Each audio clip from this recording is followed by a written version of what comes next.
Good afternoon, everyone, and welcome to our webinar on the activities in Portugal's railway sector. Before we begin, let me say something from my personal experience. As a daily user, I can say the service level of Portugal's railway is already high, and I really appreciate that. But as we all know, even strong systems have room for improvement, and Portugal is addressing this proactively. The country is already investing significantly in its rail infrastructure, investments that will continue to accelerate in the coming years. One of the flagship projects is, of course, the high-speed connection between Lisbon and Porto. Once completed, it will shorten the travel time to just over 1 hour. Such ambitious plans naturally open the door for new partnerships, and Austrian companies are well positioned to contribute technology, innovation, and expertise. But as always, at the end of the day, it's about people. And that's why this webinar is basically a teaser for what's coming. And since we are organizing a compact trade mission to the Rail Summit, which the Rail Summit is the most important industry event in Portugal, where Austrian and Portuguese stakeholders will have the chance to meet, discuss, and explore concrete partnerships. We will refer to this trade mission throughout the webinar, but here you can see a glimpse. It's from the 20th of May until the 22nd. And yeah, our speakers today will give you more insights on that. With that, I'll pass on to my colleague Joao, who will guide you through the webinar. Thank you very much and have interesting 45 minutes. Thank you, Gunther. My name is João Gomes. I work here in Lisbon with Gunther in his office. And throughout the next hour, our guest will give you as an overview about the projects and offering also valuable insights that can foster meaningful contacts regarding the rail sector in Portugal. So for more information and interaction with our guests, we invite you also to participate in our Q&A session. At the end, some next steps and farewell. So before we begin the presentation, let me quickly go over a few housekeeping rules to ensure everything runs smoothly. So I will ask every participant currently with camera off and sound muted to minimize background noise, please. Please keep it up. We encourage you to use the Q&A function immediately.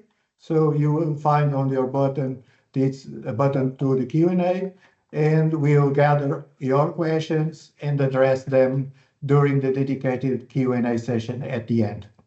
So this webinar is being recorded, and all registered participants will receive the video link and the presentation later. So now I would like also to introduce our two outstanding speakers today. Mr. Engineer Eduardo Pires, Head of Strategy, Planning and Control Directorate from Infraestruturas de Portugal. Infraestruturas de Portugal is the public company responsible for the management, operation, and maintenance of the national railway and road infrastructures. Acting as the sole network manager, EP ensures the administration of the entire track infrastructure, catenary, signaling, and telecommunications. So it's a central entity in the planning and execution of major strategic investments, including the modernization of existing lines and the implementation of the new high-speed network. Mr. Paulo Duarte is the Executive Director of the Portuguese Railway Platform that plays a fundamental role in the dynamization of the national railway ecosystem and its external projection. As the cluster executive leader, he coordinates flagship initiatives such as the Portugal Rail Summit, actively promoting the integration of international companies like Austrian ones and innovative solutions into the transport network. So without further delay, let's dive into today's presentation. I kindly ask to Eduardo to join us now. Thank you, Eduardo, Hello. for being here. We're looking forward to a great session ahead. Please. Okay. I think if you can confirm that you are seeing my It's correct. screen. Yeah. Okay. So good afternoon to everyone. My name is Eduardo Pires. As João said, I'm the head of strategy, planning and control of IP. IP is the rail and road infrastructure manager of the national network in Portugal. Recently, we also have some responsibility in submarine cables, but that's not the that's not the goal for today. Today, I will talk a little bit about the challenges that we have in the rail sector in Portugal. And I will start with the high-speed rail project. As you may know, Portugal still doesn't have a high-speed rail line in place. So, as a background, we have the Trans-European Transport Network, which establishes that until 2030 we have to have in place the core network. Until 2040 we have the extended core network, and until 2050 we have the comprehensive network. And the Commission, the European Commission, set out the sustainable and smart mobility strategy that has the goal to double the high-speed rail traffic until or by 2030, and triple it by 2050. So here in the slide you can see both the core network, the Portuguese core network, and also the Spanish, of course, and the extended core and the comprehensive network. And here you can see also what I'm going to show after regarding the high-speed network. So basically, our project has three high-speed lines that we are going to build. In the gray lines are the conventional line that already exist, and we are going to construct the three lines that I'm going to explain.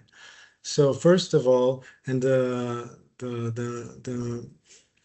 more studied is the connection of a high speed between Porto and Lisbon, the two main cities of Portugal. The implementation already started in 2025, and it will go until 2032. And we have a goal to have a direct travel time between these two cities of 1 hour and 15. The other line is between Porto and Vigo in Spain and Galicia. And this implementation will occur between 2028 and 2032. And the goal, the direct travel time goal, is 50 minutes.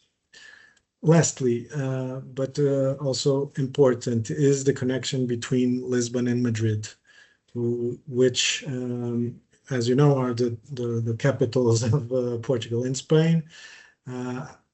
Maybe the only two capitals that are not connected by high speed. And with the implementation timing of 2030 to 2034, and with a goal, at least from the Portuguese side, from Lisbon to the border, of 1 hour and 3 hours between Lisbon and Madrid. Okay. So this just briefly, let me guide you on the benefits of our project. Performance, we believe that this project will have transformative improvement on the rail system, as it will increase reliability and competitiveness. Sustainability, of course, because we will decarbonize the transport sector. And as far as rail capacity, we will increase the capacity and give room for more services. The connection to Europe is, of course, obtained by the connection to Lisbon, to Madrid, and mainly to Madrid.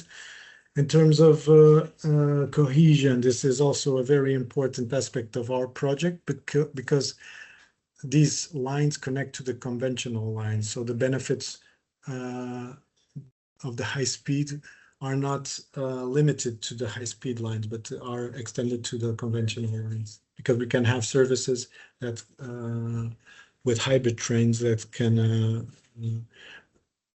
travel on high speed and conventional lines. And then lastly, transformation of the territory with new centers, with new organizational forms. So how are we going to lay out, or how are we planning to build the high speed? Mainly through public-private partnerships. And starting with the Porto-Lisbon high-speed line. This is the more advanced line. So, as I said, this is a new line that has a goal in terms of travel time of 1 hour and 15 between the main stations of Lisbon and Porto. It will have stations, the existing stations, we will adapt them. For example, Coimbra and Aveiro, and we will build new stations in Gaia and Leiria. One of the benefits of this connection is we will release capacity in the Northern Line. The Northern Line is the conventional line that connects Lisbon and Porto, but has all services, suburban, long distance, freight. So the capacity in the Northern Line is almost it's almost saturated. So having a new high-speed line will enable the segregation of traffic, and we will be able to have more services. And we, of course, will enable modal shift to rail. In terms of investment, we are talking about 7 billion euros. We already have funds, European funds approved of 800 million euros of Connecting Europe facility. We are going to apply for more. And we have pre-approved the EIB financing also for phase 1. What is phase 1? So phase 1, as you can see on the right side of the slides, we will build the high-speed line between Lisbon and Porto with PPPs. So the first PPP, what we call PPP1, is between Porto and Oiã, with the dark blue, is already contracted, awarded. Okay. PPP2 will be the following partnership that we will launch, and this will have both PPP1 and PPP2 is what we call first phase, or phase 1, and we'll have implementation until 2030. The second phase is mainly the PPP3 between Sor and Carregado. Carregado is near Lisbon, and the third phase will have execution after 2032. High-speed line between Porto and Vigo. This is also a new high-speed line with 1 hour of travel time. Sorry, this slide is in Portuguese. I'm sorry. It will have new stations in the airport of Francisco Sá Carneiro. That's the main airport of Porto. And it will be eligible for European funds of the new Connecting Europe Facility Program, the CEF3.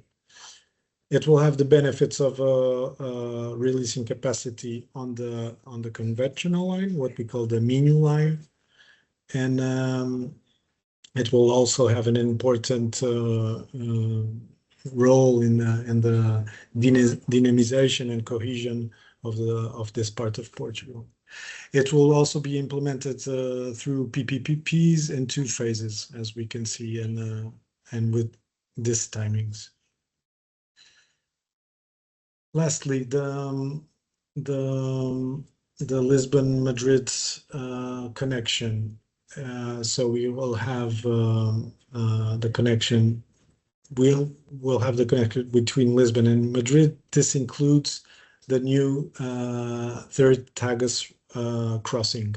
This is maybe some of you know, we have two crossings, two bridges in the Lisbon area. We are planning to build a third one for this rail connection to Madrid.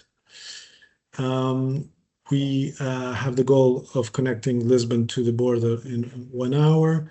And this is also with a stop in what will be the new airport of Lisbon.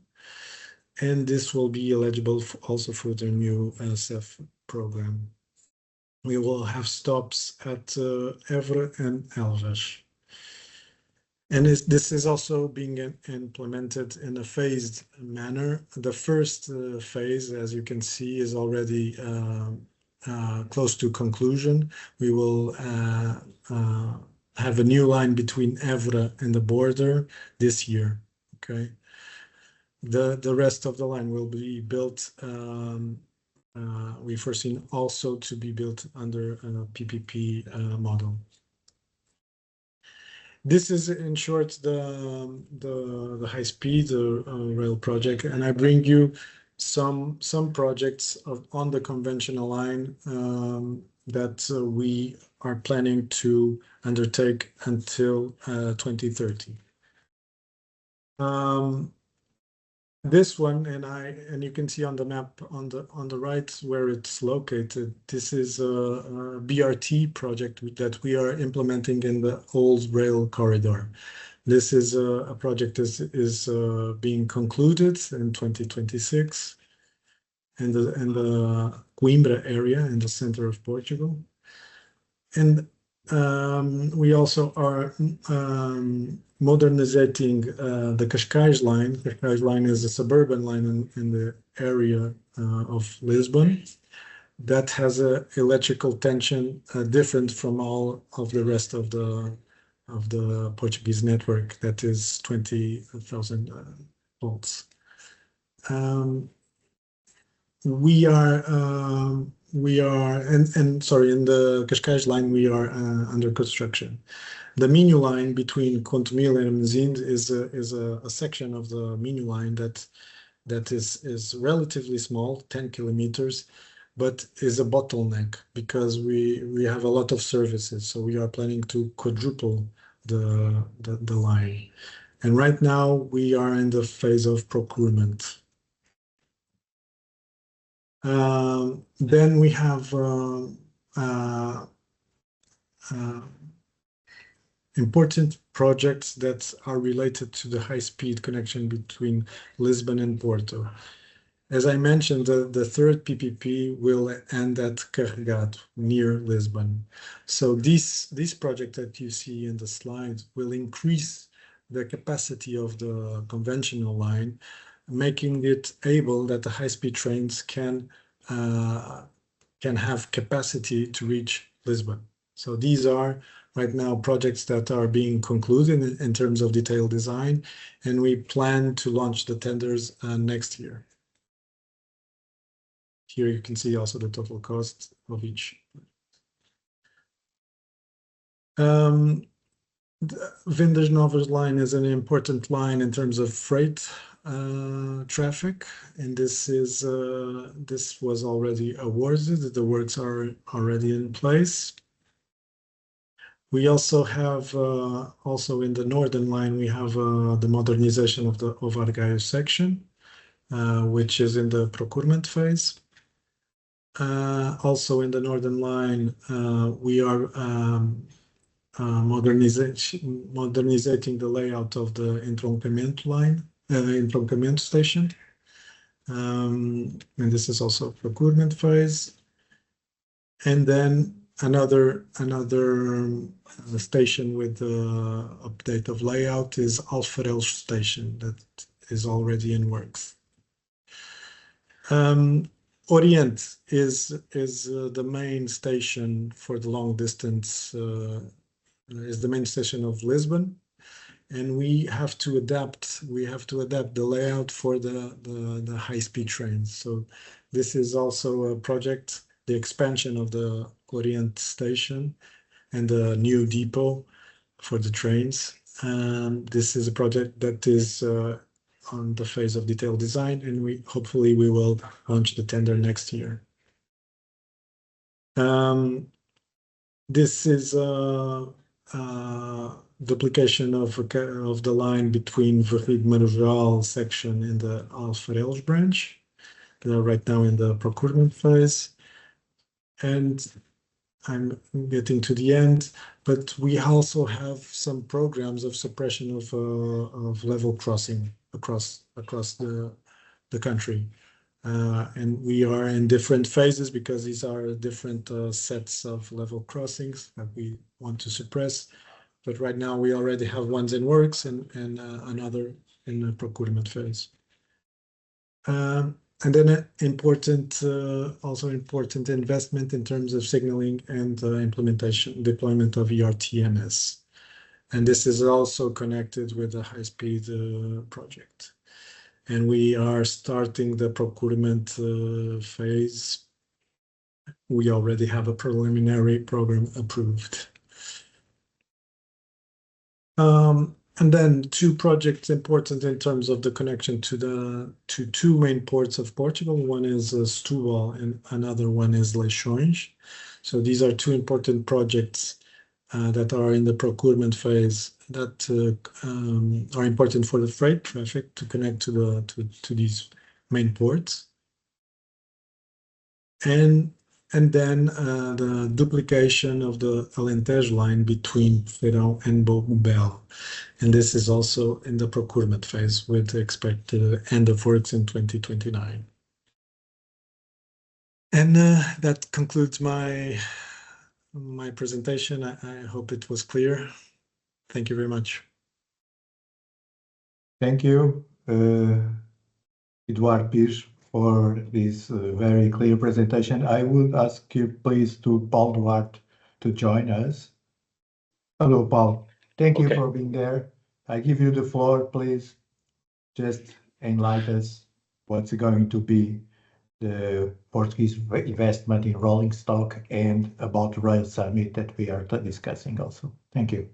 First of all, thank you very much to you all to showing your interest in coming to the biggest railway event in the country. So just let me go to the full screen setting. Okay, as I was saying, thank you very much for your interest in our Portugal Railway Summit. It's the biggest event in Portugal, in fact, and we, the Portuguese Railway Platform, officially representing the cluster of the Portuguese national railway system, are the ones who organize every year this big event. But first of all, I would like to give you some details about who we are and what we do. We are the Portuguese Railway Platform. We were born in 2015 and in 2017 recognized as the cluster of the national railway system.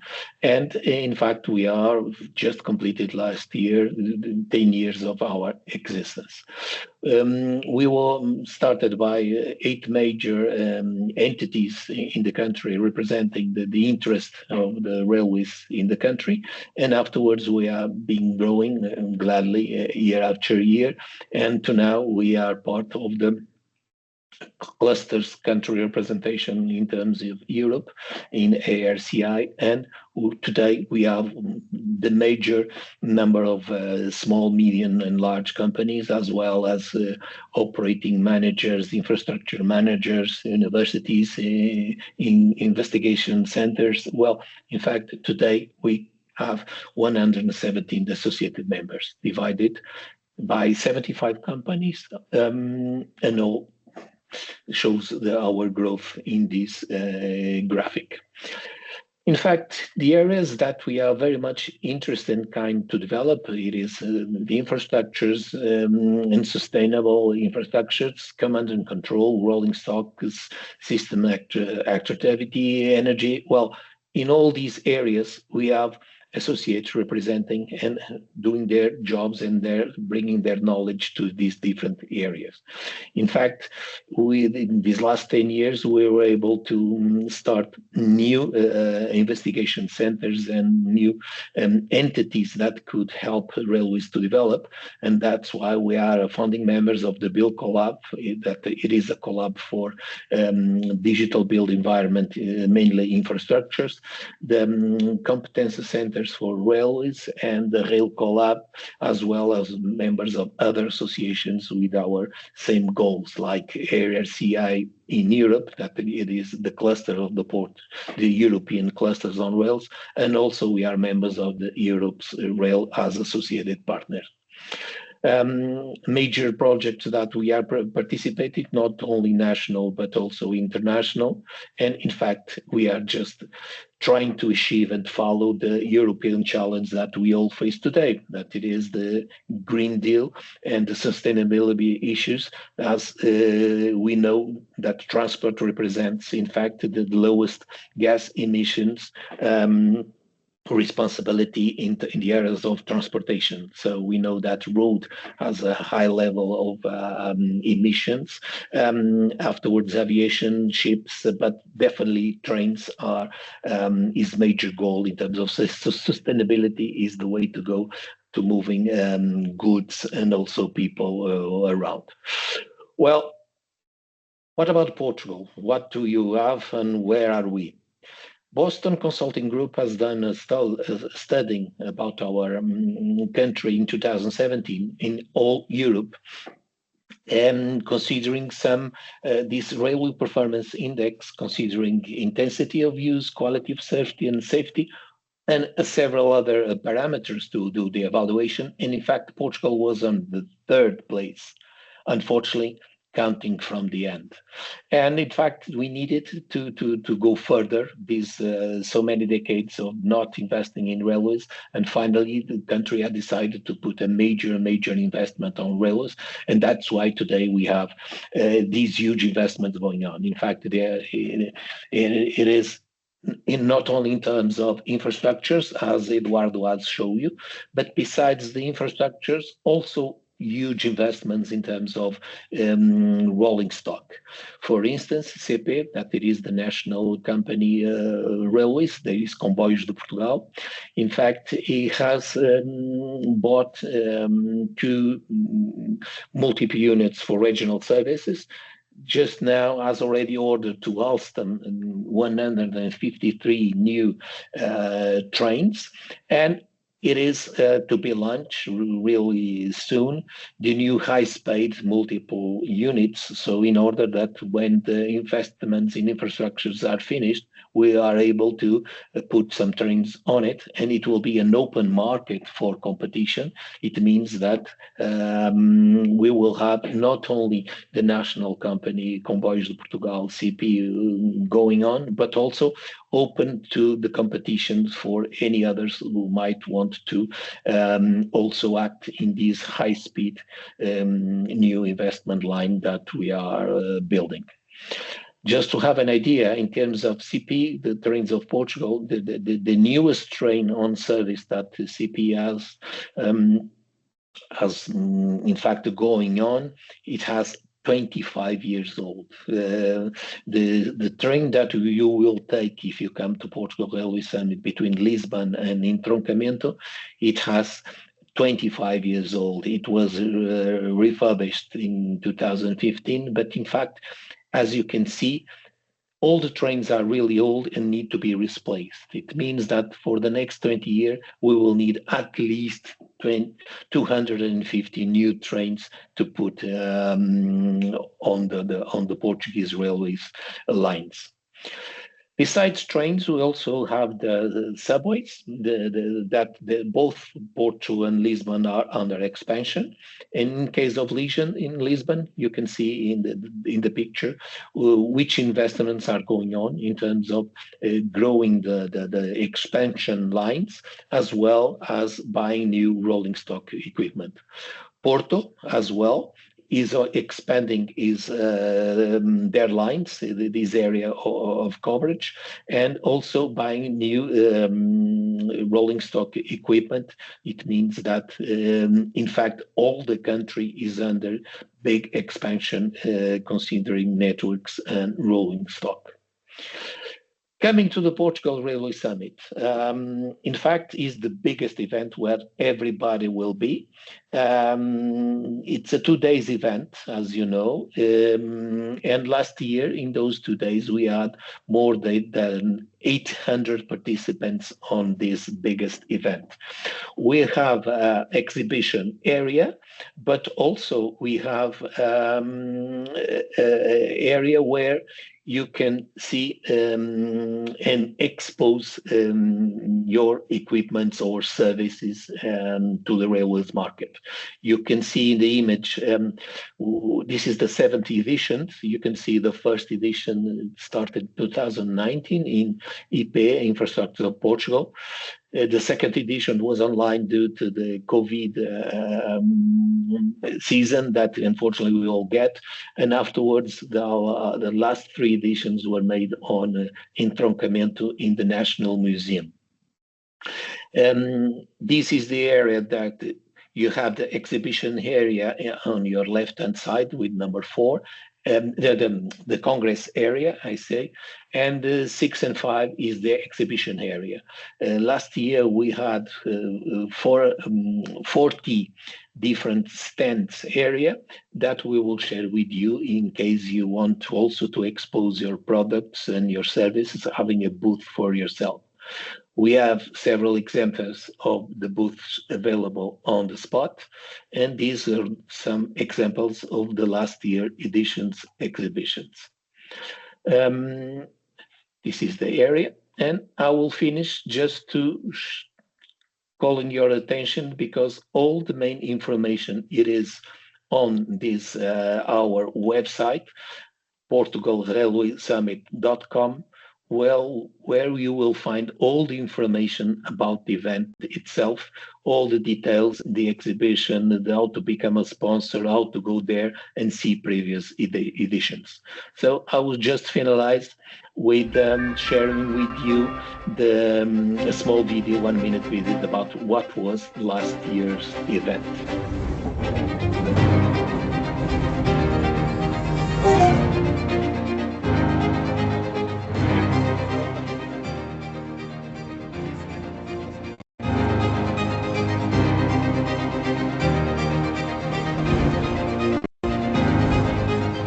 A ferrovia é e continuará a ser uma das prioridades para as infraestruturas em Portugal.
Este comboio não pode parar.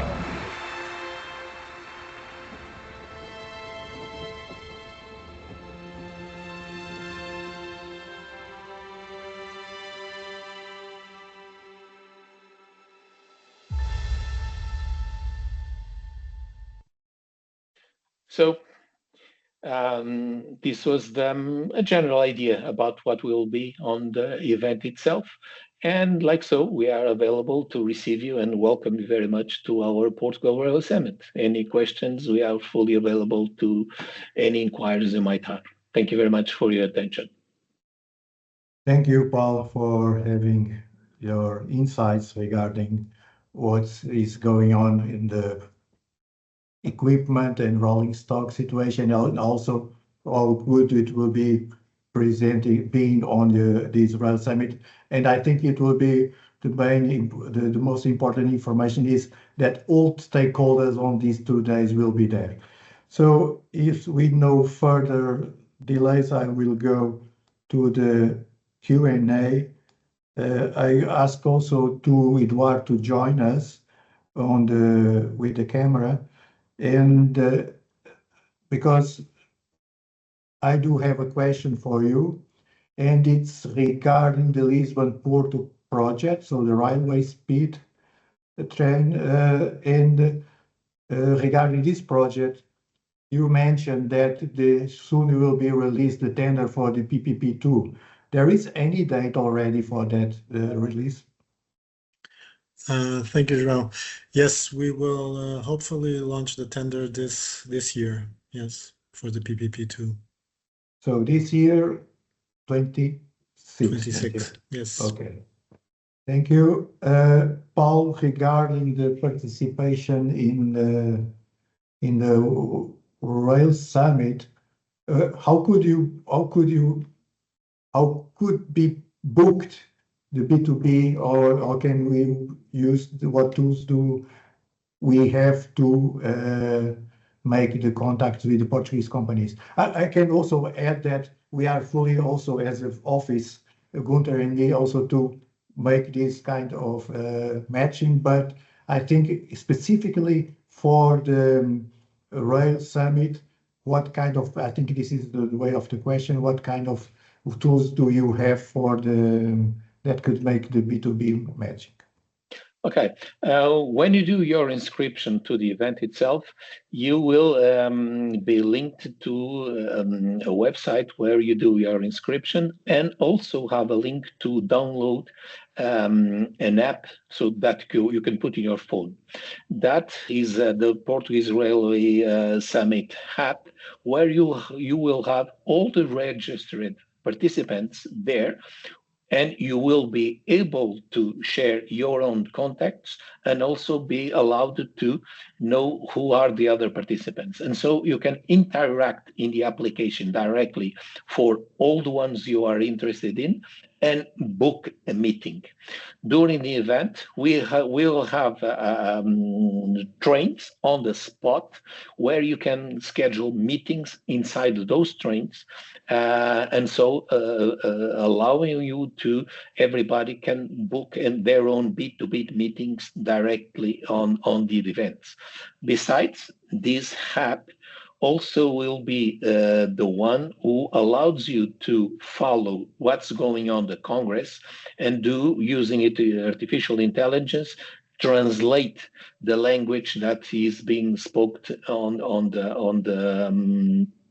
the stage. It means if it is a Portuguese speaking speaker going on, you on the app will be subtitles or sound translated normally to English. We are considered to put also in German if you have a huge group coming to the event. And so you select the language that you want to have subtitles to and can follow the event in your own language. But specific to the B2B meetings, you will be able to do it directly personally on this app you will have on your phone. Thank you, Paul. Eduardo, I do have another question for you, please. Regarding the project are in design phase, or the tenders that are going to be launched, how could the Austrian companies access this information, and how it will be delivered, the tenders? So I believe these are public tenders that are international public tenders. So I can check whether if they are published in the European database. But I can check that if how the Austrian companies can access these announcements, these calls. Yeah. Thank you. Well, later on, and then we can inform the companies, the Austrian companies, or could be. So I'm checking if there is any other further. I don't see any other questions. So if not, I will end now this Q&A session. I just want to thank you very much, so both of our speakers, for the insights. So, and the time and the expertise for making this topic so insightful. So, okay, I can see someone asking something. Ms. Pedro Fernandes, could you access the Q&A session, the Q&A button? Is it okay if I speak or is it written? No, please do it. If you cannot access, please. No, I think I couldn't really write. My only question is regarding the Rail Summit. First of all, thank you very much for the presentations. They were both very interesting. I would just have a question regarding the Rail Summit. I see that the program for presentations and everything for those 2 days is still not out. When could we expect this information to be out? More or less, obviously. Hey, João, if I'm allowed to answer to that, yes, we are finalizing that. We have some confirmations coming on, and we would be more pleased to wait. I think in one more week we will have the final answers, and so that we can present all together all the names instead of some parts of them. So, but mostly, I believe in 1 week we'll have it out. Perfect. Thank you very much for the answer, Paulo. Okay. Thank you, Paul. So I cannot see any questions more, so I will go slowly to the end of the webinar. So just to say that the registration for this business mission to Portugal is already on, and of course, we before and after the Rail Summit, we do also have some points that can be personalized with your visit, of course, because we do understand that you can come from several areas from the rail sector. So we really appreciate you being here with us. And for who joined us, please know that this webinar was recorded, and the presentation will be shared later. And welcome, and see you in our mission in May. Thank you very much for being with us. Thank you once again, Paul. Thank you once again, Eduardo, for your insights. Auf Wiedersehen. Ciao.